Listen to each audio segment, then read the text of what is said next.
Hello, everyone. I'm Kayla. And I'm Silas, and this is The Adventures of Kayla and Silas, a podcast about everything travel. Each week, we cover travel topics that we find interesting and that we hope you will too. This week, we have a very special guest with us. Allie is a person that I've known for several years now. We worked together in grad school. She put up with my shenanigans, and I put up with her OCD. So we're all drinking wine tonight that we got from, that she got from Italy, which is where her most recent trip was to, but I don't want to spoil everything. So without further ado, Allie, welcome to the podcast. Thanks for having me. Yeah, absolutely. This is going to be a fun conversation. You had a very unique trip recently. Yeah. I'm not going to ruin everything, but Kayla and I don't have the opportunity at this point to have this type of trip. And so this is building suspense, Kayla. We're trying to keep people on the podcast a few minutes longer this week. It's a secret. So before we jump into this secret adventure that you went on, wasn't really a secret at the time. Tell us a little bit about yourself and your travel background. Yeah. Well, thanks for having me. My travel background. I did my undergraduate studies at Iowa State and did a study abroad in Cork, Ireland. And then before Cork, I spent 2 weeks in the UK. My aunt lives near London, in Newmarket, actually. They're horse racers. You say it so casually. My aunt lives near London. No big deal. So they train horse races and live near, so it's Cambridge. I don't know if you've been to Cambridge, but so near Cambridge.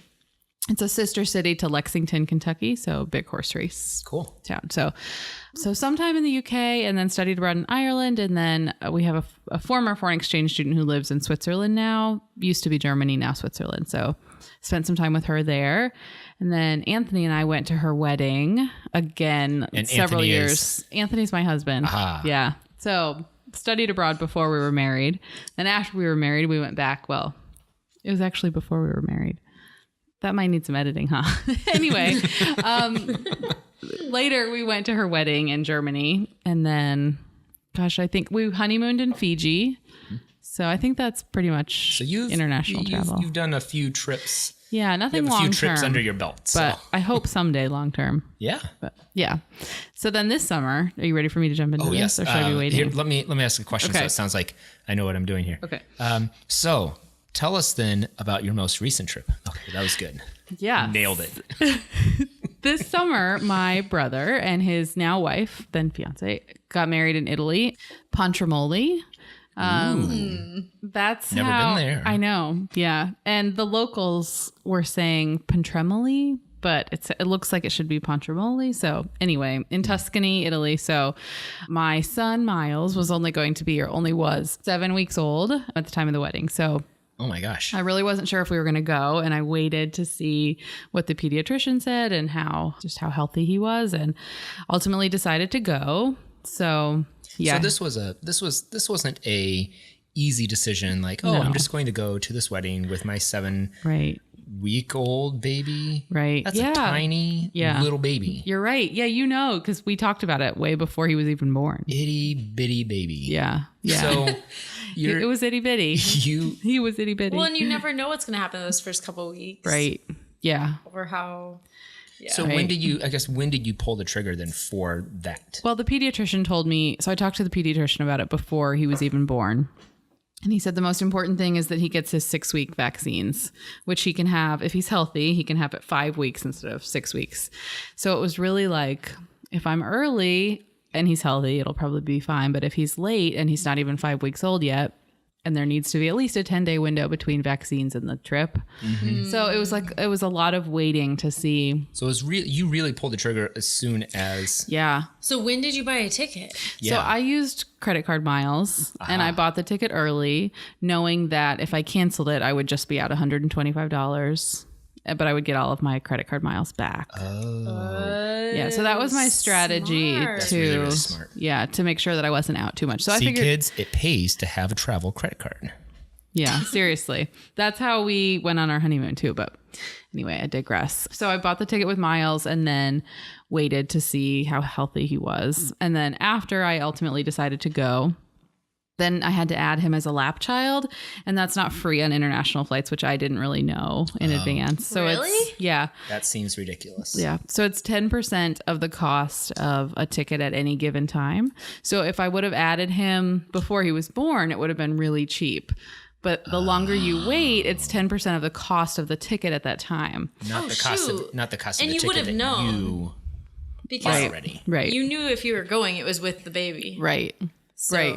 But I wouldn't have gotten his fees back. So I would have just been out like $700. Yeah. So it ended up being $340 for him one way and then like $360 on the way back.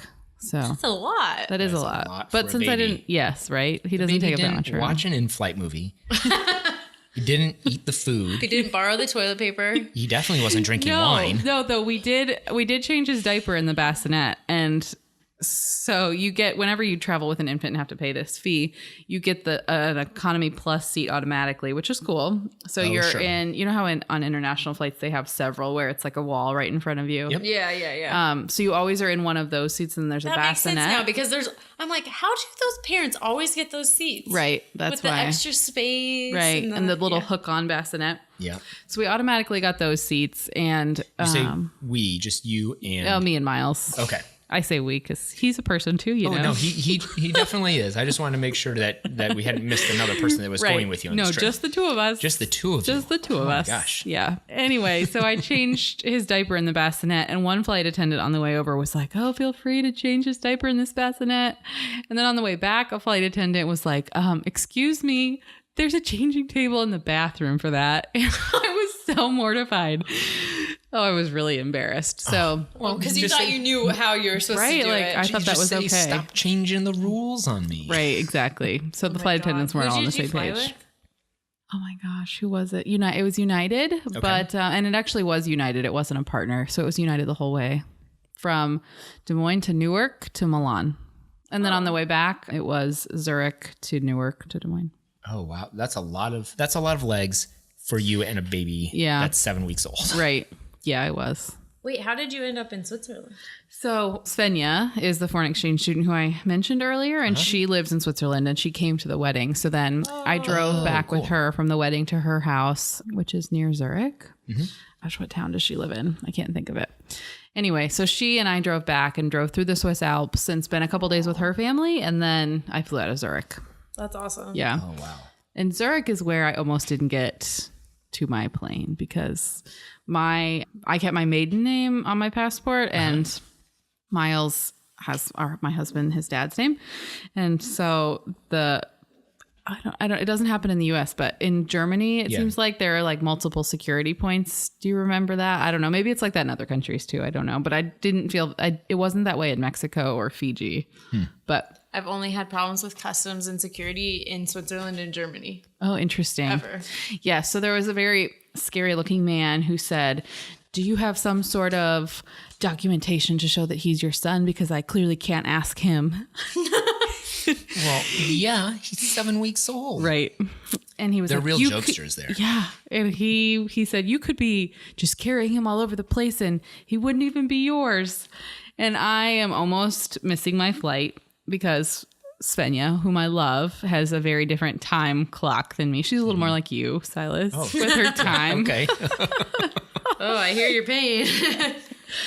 So I'm like almost missing my flight, and he is not letting me through. And he said, "You really need to I said, "Okay, well, what do you want me to do? Like, tell me what you want me to do." And so he said, "Well, I'm going to let you go, but you need to have a letter that says he's your child." Gosh. What would Yeah. that be? Like the birth certificate? I think something notarized, like by Anthony saying that he has a different last that name. you are indeed married. Right. But how? So you already have a passport for the child, which is Right. the highest Right. form of identification. And getting that was intense. Like I had to go to a passport agency in Minneapolis. Yeah. I'm jumping Wait, ahead. Oh wait, Yeah, I was yeah, gonna we ask have questions. I can about wait. this. All right. But this guy is asking for more identification. Like he wants you to have a piece of paper that's notarized. So Right. you just go write notarized next to a piece of paper that you fill out yourself. That's way less strenuous than the passport. He was just being a bees ball. Right. Yeah, I felt that way. He looked it. He looked like a bees ball. He looks like a bees ball. Oh gosh. So it sounds like then then the wedding, and then back was the stressful part. So. Yeah. It was the wedding. Miles got a heat rash because it was. I think we talked about this briefly, but it was beginning of August in Tuscany, so it was like 90. Yeah. The week before it had been like low 80s, but while we were there, it was not like low 90s, and there's no air conditioning or screens anywhere, or really even fans. Yikes. So I just had him in almost nothing all week in the shade, but it was hot. But other than that, it was okay. Yeah, so it was good. But yes, on the way back was the customs thing at the Zurich airport. And then once we got to Newark, there were storms and our flight was canceled. So we went to a hotel for a night. And I think he had just kind of had enough. How did he do with flying? So he did well, both so we nursed. I nursed on the way up and the way down, which really helped his ears. But then the last leg from Newark to Chicago and then Chicago to Des Moines, because since it was canceled, then we had to get rebooked. He just screamed. I think he just had enough. So yeah. But sometimes with those shorter flights, the pressure changes so much faster that it's harder on their heads. I too wondered. Mine too. Well, good point. On Silas's head too. My little baby head. The small planes seem like they don't pressurize as well. Yeah. So maybe it's partly that. I don't know. Because both international flights, he was fine. Yeah. Yeah. So I don't know. Avoid puddle jumpers, I guess. Yeah, I think what you said is true. Like with an international flight, they know you have so much further to go. They're not in such a rush to get up to cruising altitude. Oh, that's a good point. I hadn't thought about that. Yeah, that could be. Because we just did St. Louis, Des Moines, which is a silly, it's a 40-minute flight, 45-minute flight. Right, but it's way faster than driving, obviously. Well, it's way faster than driving. Way faster. It feels like you just go straight up and then straight back down. as soon as they are passing out water, they're like, please fasten your seatbelts because we are approaching our destination. Even Des Moines, Chicago is that way. Yeah. I think that's even shorter. Yeah. It's really, really short. Mm-hmm. So a couple of things we want to talk about. Yeah. One, we would love to hear about where you were at, where you were staying, and the wedding. Yeah. And we also want to hear more about this passport situation. But let's just put that on the back burner for a little bit because that feels really intense. Let's just take a little meandering stroll down lovely Tuscan road. Yeah. A Tuscan road. I feel like the other thing I told people is that if you're traveling with an infant this young, I feel like there was no jet lag. Like I was up every 4 hours anyway. So the next day people were really struggling and I was like, I feel great. It's no different to me. I don't sleep anymore at all. Right. I sleep in 4-hour bursts anyway. But yeah, so we landed in Milan. I met my parents at the airport. We didn't fly together, but waited there for them. And then I rode with them in their rental car and we went to Alessandria. I can't remember. I kind of just was a passenger. Oh, fun. So I didn't pay too much attention to. That's okay. So in Alessandria, we were there for a night, had a small bed and breakfast. And then from there, we went to the destination of the wedding, which is where I was the whole time I was in Italy. And so that was in Tuscany near Pontremoli, tomato. And probably not to the Italians. Yeah, probably not. No, they love their tomatoes. Right.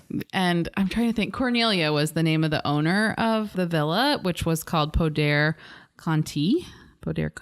These all sound very fancy. Yeah, it was a wonderful villa. I'm trying to pull it up really quick to tell you for sure. But so that's where we were the entire time. So they had rented out the entire villa for their wedding party. And so we were there for 4 nights, 5 days. Oh, cool. That's awesome. So your brother is not Italian. No. But is his wife? No, but she had studied abroad for a semester in Tuscany and went all over Italy. And they both had just always wanted to get married abroad. So they did.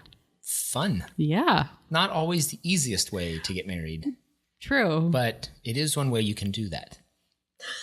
Yes, that's true. That's true. It was fun for the people who could make it. Yeah. It sounds like a lot of fun. And the food? Oh my gosh, amazing. I was so glad that I was... Because you're a big foodie. Oh my gosh, yeah. I'm so glad that I was postpartum and not still pregnant because then I wouldn't have been able to eat all the raw cheeses and meats and things. So yeah, it was amazing. Just tons of... And it was so much cheaper to eat meat and cheese breads, you could just go and it was so inexpensive. So that was really It's cool. like the norm. Because we were just in Italy this last year, and that was the thing that we noticed too, is just that we could sit down and get A pizza for €5. Yeah. But yeah, so that was the thing that we noticed too, is just how inexpensive the food was and how good the food was everywhere we went. It didn't matter. What was really fascinating was, there are restaurants in the U.S. that you get to them and you're like, I don't know if they knew what they were doing. But it seemed like there was not an opportunity for a hit or miss situation when we were in Italy, because it was all hit. It was all on. The food was good at every little tiny restaurant, big fancy restaurant, didn't matter where we went. Yeah, yeah. And we really didn't find, at least in Alessandria, we didn't find any big fancy restaurants. They were all small, like what we would call mom and pop restaurants. And yeah, it was so good and slow, which is a good thing. I would have enjoyed slow more if I didn't have a 7-week-old with me. But either way, that was cool. So yeah, slow. Different kind of pace to yeah. Definitely. Sure. That was something that we noticed when we were with my family, though, that we would often be sitting around going, oh, how do we flag them down for our check now? Because my parents were like, let's get on to the next thing. So, and then the wedding itself, what type of, what did they do in this little villa? It was small. So there were less than 20 of us. Oh, wow. That is very intimate. Yeah. Let's see if... I guess a picture wouldn't do too much good since it's a podcast, but it was small, just on hay bales. Oh, cool. Yeah. I mean, really small. That doesn't sound Italian at all. Right. Yeah. It was very small. No, you can't show this on the podcast, but that was there. That was cool. That wasn't the wedding, but that's the venue. Oh, so it was cute. Yeah, probably 15. Is that? Can you just send us the link to that? Yeah, I will. If that's not their wedding pictures, if it's just the villa, we will include a link to this location. And you can check it out in the show notes below. Yes, but it's not Allie's brother getting married. Not her brother. So don't worry. Don't get too excited. Don't think that you've found the groom. Like, where's Waldo or something? Isn't that pretty? Oh, that's super cool. So pretty. Yeah. And if there's ever moms of newborns listening to this, because that's what I did actually when I was trying to make the decision. I searched podcasts for infant international travel. Oh yeah. So I don't know if you can tag things in podcast searches or whatever. Oh yeah, but. And so I was really trying to make the decision, but it ended up being pretty great because I just had to worry about him. And so it was actually really relaxing because I didn't have to worry about our 3.5-year-old or laundry or work or anything else. So I was really glad that I ended up making the decision to go. Go ahead. Well, I was going to say, you probably felt like you had less responsibility than you'd had all of maternity leave. Oh, definitely. It was an awesome vacation because once I was there, I just literally slept and nursed and ate and drank really moderated levels of wine since I was the only one there caring for him. But yeah, it was great.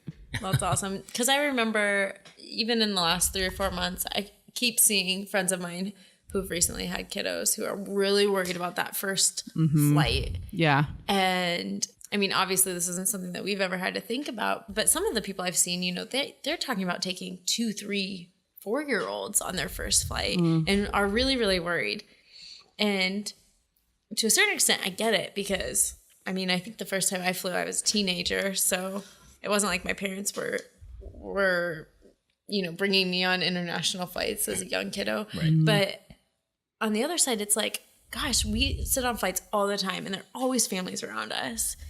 And so we know it's a thing that happens. Right. Well, it's a thing that happens. And I don't ever recall being on a flight where I remember there being just this kid who was completely beside themselves, sick with the experience. Even when flying. there are flights where the baby keeps crying the whole time. Well, crying, it's so noisy on a plane in general anyway, and this is why I bring my Bose headphones. Bose, bringing you quiet flights. They're not a sponsor for the podcast, but Bose, if you would like to be a sponsor, you can find our contact info in the show notes below. So, I mean, you just put on some headphones, you listen to some music. It's so noisy anyway that it's not really right. I don't see it being that big of a deal. Mm-hmm. My experience more has been seeing flight attendants and other passengers wanting to hold the baby and play with the baby and hang out with the kids. I remember we told a family one time because their kids were incredibly well behaved and had all brought all of these things to do while they were on the flight on our honeymoon. Maybe. I can't remember now. Yeah, I can't remember. I think they were right ahead when we had that awful seat in the very, very back of the plane. That was our honeymoon. Yeah. Yeah. And they It's a crappy seat for your honeymoon. They were a couple of seats ahead of us in the middle. And we just adored this family from afar because it was like, gosh, these kids have been trained in what it's like to fly. And they all brought the right things to do and to keep themselves busy. And obviously these were older kids than babies. But all the advice I saw for my friends as they were asking questions was, bring toys or snacks or whatever. Yeah. Depending on the age of your kiddo, whatever it is that keeps them busy at home, that's what's going to keep them busy on a flight, obviously. Right. And I don't know. I can understand the anxiety that a mom would have, but I also at the same time, just haven't seen that come to be like a big deal. Right. Yeah. I think it's so hard because if your child has a breakdown in an other than a plane public spot, you can take them away, but on a plane, you're trapped. Right. So I think it's harder almost when they're old enough to have temper tantrums than when they're fair. I didn't even think about that. Yeah. Yeah. My mom likes to tell the story about the time she had to pick me up and drag me out of the grocery store, and she left an entire cart full of food behind. Oh yeah. Yeah. And that you can't do that in a plane. Yeah. Not really. Drag him outside. So the one other story that I remember you talking about as we were preparing for this podcast, you had brought up the fact that there were a lot of bugs. Yes. And oh my gosh. Tell us about the bugs. Yeah. Yes. Well, so new mom, sleep deprivation anyway. And one of the things I was most worried about is if I'm going alone and he's a lap infant and it's an international flight, I'm not going to be sleeping probably unless he's asleep on my chest. Just as a new mom, you don't sleep if they're in a bassinet and there are strangers that are the same distance from. So yeah, of course. I knew that I wouldn't be sleeping. And so that was probably the hardest part, is not sleeping at all really for about 48 hours. And so then we arrived, we got to the first bed and breakfast in Alessandria, and the owner, who was really sweet, said, I recommend mosquito spray for the baby. And I just was emotional and concerned. I was you've got to be kidding me. My child's going to get Zika or something. So I was playing worst case scenario. You don't want to put bug spray. No, 7-week-old skin. Anyway. Yeah. So I didn't. I mean, I co-slept the whole time we were abroad, which really made things easier anyway. And they had mosquito nets for the windows there, but that was a minor. Yeah, I freaked out just a tiny bit. Yeah. So bed shared, co-slept. He was in my bed, not in a pack and play or crib. Sorry, this is. She slept with the baby. Got it. I am not up to I'm not up on my baby terms. No, you're not. I don't have a lot of baby terms just floating around my head right now. Now you know. Now I know. For someday. Oh, Allie's pushing babies on us in the podcast. So let's moving right along to the heart of the matter, which was the passport. Yes. I thought we were talking about the bugs. That was it with the bugs? I think that was the whole bug story, wasn't it? Yeah, I kind of just, it wasn't as bad as I thought it was going to be. You were just concerned that a stranger was telling you to spray your child with right. And with at poison. that time I didn't know how bad, I didn't know if he meant everybody definitely gets bitten at night, or if it was and this could potentially happen. Right. So I was worried about the severity of the bug bites, but it wasn't as bad as I thought it was going to be. But yeah, there definitely were more everywhere. So then moving right along, Kayla, are you done with the bugs? Yeah, I'm done with the bugs. Moving right along, we need to get to the heart of today's podcast. Mm-hmm. Is this really the heart? I don't know. I'm calling it the heart. Okay. Because why not? It's the time. Because anatomy. Yeah. Hashtag anatomy. Getting a passport for Miles. Tell us about this saga. Yeah. So do people know where you're located? Can I say where we are on your podcast? We're in Iowa. Okay, cool. Yeah. So we're in Iowa, and the nearest passport agency is Minneapolis. So there are two in the Midwest, Minneapolis and Chicago. Yep. And if you need a passport faster than 6 weeks, you have to go. If you want to be sure that you have a passport, you really need to go to a passport agency. Yep. So doing that with at that time 4 or 5 week old, so driving a couple hours to get to a passport agency. And I should back up, even both parents are supposed to be present, but Anthony of course works and couldn't go. Yeah. So we had to get a form, both complete it and then have it notarized for me to take with me to the passport agency saying it was okay that I apply for a passport. You should have taken that with you to Switzerland. I know I should have. I should have asked for a copy and then carried that with me. Kayla pulling a Monday morning quarterback on the travel story. So let's see. I don't know what that means. We got to Minneapolis. I applied. Wait, did Miles have to be there? Yes. Oh, gosh. Why? So he drove with me. Yeah, I don't know. That's a good question. I don't understand. I know. He's 6 weeks old. 5 Right. weeks old. Yeah. I mean, I know.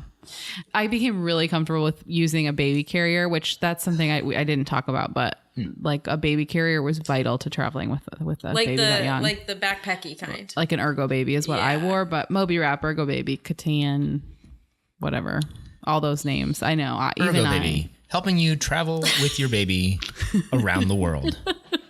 They're not a sponsor for today, but if you would like to be, you can find our contact information in the show Oh my notes gosh, that's hilarious. Yeah.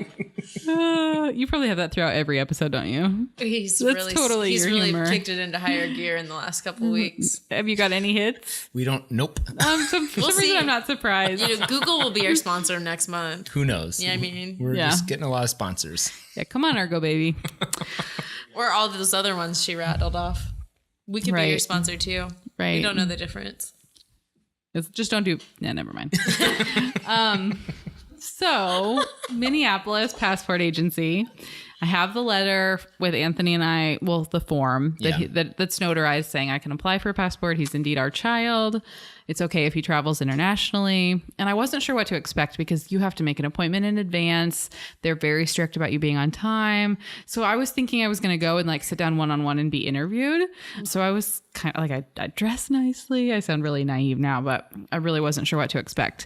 But it's more like several windows with officials. It's like a DMV sort of situation. Yes. Yeah. But it still is very intense. Like they said, well, where are you visiting? For how long? Who are you going to be seeing? So, I mean, they did ask a lot of questions, but Yeah. They're trying to make sure that you aren't stealing the baby up front so that you can Right. get a passport so that you can take the baby through security without Zurich, any yeah. issues. In Switzerland. wouldn't that have been nice? Yeah. whiz. Anyway, Are there a lot of baby snatchers in Switzerland? maybe there are. You wouldn't think so. Thank you, Zurich Security, for trying to stop baby snatchers, I guess I should say. Yes. Zurich is actually where I had a problem once too. Really? Maybe it's a thing. It could be a thing. Yeah. I did also have to turn around. I had completely checked my luggage in Zurich and got to security and had to turn around because I could only take either the stroller or the snap-in baby car seat. And even though they look like one unit, they said you can only have one. And that's the only airport where that was an issue. So I was already... Take the stroller and the carrier? Right. So I was already almost missing my flight and I was running. So I had to run in the Zurich airport and I had one hand like on the back of his head so that it wouldn't be like, bouncing around a newborn head, running to drop the stroller off so I could get back to security. Oh my gosh. It was pretty crazy. And then you got to Newark and you couldn't get home anyway. Right. Oh. Yeah. I know. I was pretty ready at that You should have point. spent the night at the hotel and started over the next day. Yeah. Oh my goodness. Back to the passport. Yes. So I had my form and I selected the expedited, which was supposed to be 2 weeks. And so 2 weeks came and went and I still didn't have a passport. And when you can't, So nerve-wracking. right, majorly. And you can't call the passport agency itself. You have to call the National Passport Hotline. And They're they, helpful. yeah, and they, That sounds like the kind of hotline you want to get some advice from. oh my goodness. And they do not communicate with the passport agencies, which they will tell you when you call. I mean, they don't hide that. They say, we do not communicate with the passport agencies. You can go and talk to someone there, which of course I'm like, A Super 4-hour convenient. drive from yeah, here. Yeah. right. And they don't Please, answer the phone. Let me do You that. have to go talk to them in person. Right. There, you can't find a number for one. Yeah. Wait, is this the same as U.S. Customs and Border Patrol in Minneapolis? Because we also had an issue with Was it at the airport or where was it? It was downtown. It was downtown. Okay. Yeah, downtown Minneapolis. It sounds like the same people, though. The frustrating part is Yeah. when you go to a passport agency, you can request to do will call, which means that you apply in the morning and you come back in the afternoon and actually get a passport in hand. And when I was up there, I said, the first time I said, can I do will call? And she said, well, that's usually reserved for people who are traveling within 7 days. And mine was like 18 days out. And so she said no, but the time that they said I would get it came and went and I didn't have it. So I ended up driving back. Yeah. Oh my gosh. It was awful. So I drove back again. With Miles? Yes, with Miles. Poor Miles. I know. He is a well-traveled Isn't he? little one. Stamps in this passport to prove it. So drove back up there again and did will call and walked away with my passport like 5 business days before I was supposed to get on the flight. That is ridiculous. It was really, I have Snapchats. You paid for expedited shipping? Oh, I did. They refunded me. Okay. But still, it's frustrating that they say, yes, you'll get it this day at the latest, and then that day comes and goes, and you don't have it. So I recommend pushing for will call if it's a newborn passport, especially if you're hours away from the passport agency. Yeah, that was our issue with global entry, which is our problem with Minneapolis. Was we were already in Minneapolis, and we tried to do to get our global entry interviews completed, and it was a no-go. But when you live in Iowa, there are very few options, and so it's like, do you press the issue and really? Right. And when we went to, the thing was, we got there, and there was no one else in the waiting room, and they said you have to sign up. You can only come in appointment only. It's appointment only. Right. But the passport agency was the same. We didn't know that until we got there. And we're like, there's no one else here. It didn't say it on your website, and you wouldn't answer the phone when we called several times. And so how were we supposed to know that? And they said, well, you know now. And I said, well, how do we get an appointment? They said, you have to go online. And so we went on. We had already set up an appointment for another place somewhere else. Like months in the future. They were like, it wasn't convenient, but we happened to be flying through Minneapolis. So we're like, oh, we can just walk in. And we were sitting there like, this other guy came out then after we talked to Grouchy Pants, is what we're calling him. This other guy came out and said, yeah, I'd like to let you in, but I keep getting in trouble for letting people in, so I can't let you in because I don't want to get in trouble anymore. Yikes. Yeah. And he was like, oh, and if my boss was here, I would ask her permission. I was like, I don't know if we're getting like just fed a bunch of bull or if he actually cares, but... Anyway. 4 months later, we also went to Austin, and they were very delightful. That was literally a 10-minute process. We walked so in, chill. We sat down. He said, all right, you're up. It's not the same as a passport, but it is not. It's pretty similar. Anyway, so you drove back, you got it, and it was all good from there until you got to Zurich? Right. Pretty much. Yeah. Friggin' Switzerland. Right. Yeah. They're supposed to be the friendliest country on earth. Well, America first. It was America really first, clean. Switzerland second. So I couldn't believe how clean Switzerland was. Really clean. That's true. Yeah. But yeah, it really also depended at the passport agency who you spoke with, because some people were a lot more accommodating than others. So I believe that. Yeah. So the last thing that I want to ask is just what were your highlights from the actual trip, and what were the most difficult spots in the trip? Well, the highlight was getting to be there for my brother's wedding, because I was really torn for a while about whether to go, but seeing them exchange their vows in this really intimate place was pretty cool. So that's awesome. That's awesome. So that was for sure a highlight. What was the other thing you asked? Did you find out about his wedding date after you found out you're pregnant, or vice versa? Or is like, just kidding. A secret? No, they got engaged last Thanksgiving. Isn't that crazy? It was a year ago. Oh, wow. Yeah. Oh. It was fast. So it was a fast engagement. So they got engaged last Thanksgiving, and then I was ready to share that I was pregnant the week afterwards. But so you knew you were pregnant, right, when they announced their engagement, right? It wasn't like a right. Yeah. And that's totally fine. But they weren't, they had this kind of set, and nobody was going to change that. Yeah. But it's one of those things where like, and you're not, right. And not that you're going to try and change it. Right. But just that it makes the decision very hard. Yes. Yeah. But I know exactly how you feel, because when Kayla's sister got engaged to get married, we'd only been dating for about 6 months or so. Oh. 8 months. Oh. And then it was a year out. And so I didn't know if I wanted to commit to this relationship. I felt similarly. And so for like now 8 look months, at you. Now you're getting ready to quit your jobs and travel around the world. Yeah, but for like 8 months, I was just gonna so my sister got married at like a fancy beach resort in the Caribbean, and I was just gonna like sleep on the sand or at the foot of my grandma's bed. Like I didn't know where I was going to sleep. but I wasn't going to pay for a room for Silas and I for a very long time. And then it kept getting more and more expensive. Yeah, it kept getting more and more expensive. And finally I was like, are you going to come to my sister's wedding? And I was like, yeah, I think I can put up with this for at least another 3 months. So. That's funny. It was really hard though, because it's well, it was such a young relationship that we were like, right. We don't want to. It's funny you say that, because my other brother, he and his girlfriend had been planning to go together, and he ended up going solo. See, it's hard. Yeah, it's hard. Yeah. It's hard. And well, I'm sure Italy was the same way, but for my sister's wedding, it was like, it wasn't like a small amount of money. So Right. I think maybe I didn't have a flight. Maybe I was just gonna swim out there. Yeah. I don't And remember how I was getting there. they paid for the entire villa. So once we covered transportation, most meals were covered. So that made it really possible. Yeah. I mean, that's the only reason we didn't all go as a family, because it's just, I mean, it's hard to make that work. International vacation for a family of 4. Oh, absolutely it is. So, but it was really nice.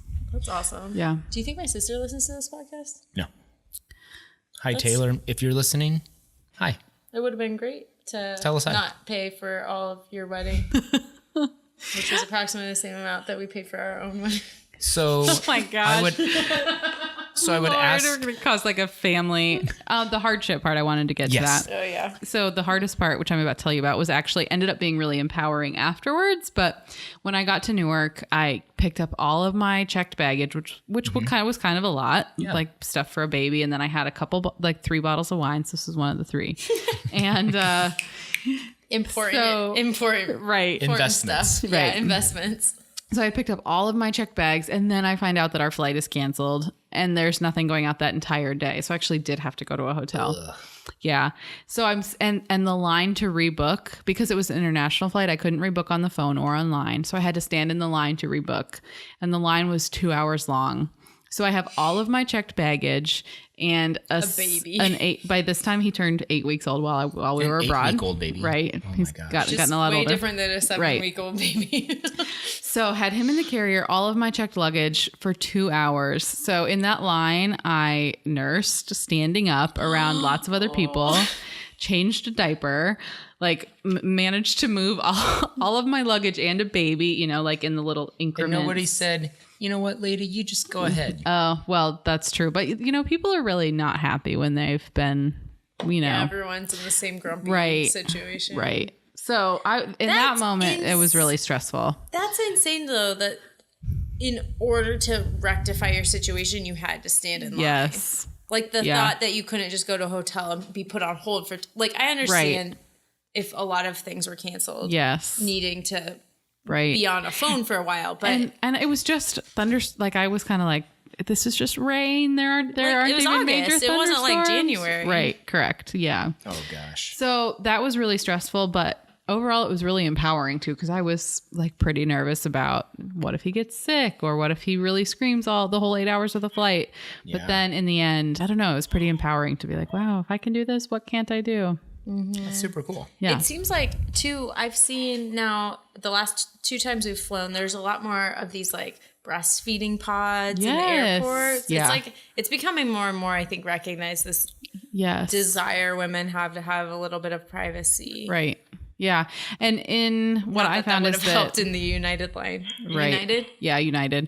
In Italy and Switzerland, it was much more accepted in Italy and Switzerland to nurse in public. So there weren't any of those pods there, but it was much more normalized to just feed your baby in public. Yeah. Right. Overall, it sounds like a really fun trip in spite of the difficult road to get there. Yes. And the next time I'm there, I'll be drinking way more wine because I drank very Italy, little. #wine. Right. #Italy. Yeah. And I drank so little while I was there because I was caring for a baby. And oh, gosh. Yeah. So next time. Responsibilities. Right. Not holding back. Well, this has been a lot of fun. We really appreciate you being on the show. Thanks for having me. Giving us the mama perspective. Yeah. Anytime. We learned a lot. We laughed a lot. But that's our show. As always, we ask that you leave any questions you have in the comments section below, or if you have a specific question, feel free to email us directly or connect with us on social media. Our email address is kaylaandsilas@gmail.com, or you can follow us on Facebook, Twitter, Instagram, and Pinterest by searching Kayla and Silas. We're also on iTunes. If you listen on iTunes and would leave us a review, that would be great because it helps other people find our show. Once again, we're Kayla and Silas, wishing you luck with your upcoming adventures. Goodbye. Why are you waving?